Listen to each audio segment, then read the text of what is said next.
So, simula na naman ang panibagong araw, pangangampanya. Mahabang lakaran na naman to. Ito yung mga kasamahan ko yan. Ito kami ngayon sa kabilang subdivision. So, abot tayo ng Politos. Nay, Leo Pahardo po. Salamat. So, yun guys, maganda rin dito sa subdivision nila. Medyo malawak yung kalsada at saka laki yung mga bahay nila dito. Dito tayo ngayon, mag-iikot.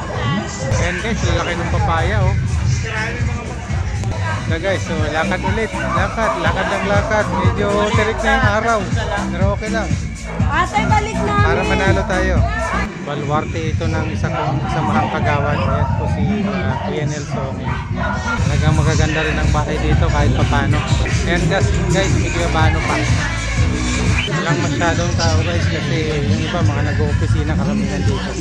Wala akong ditong tarpaulin guys. Pero okay lang. Sa makapangampanya. Kasi ate may tanim na gulay, tanlad, malunggay at saka okra. Pwede na, parang nasa probinsya. So yun guys, hanggang dito na lang muna. Medyo mainit na. Tayo magko-cover muna.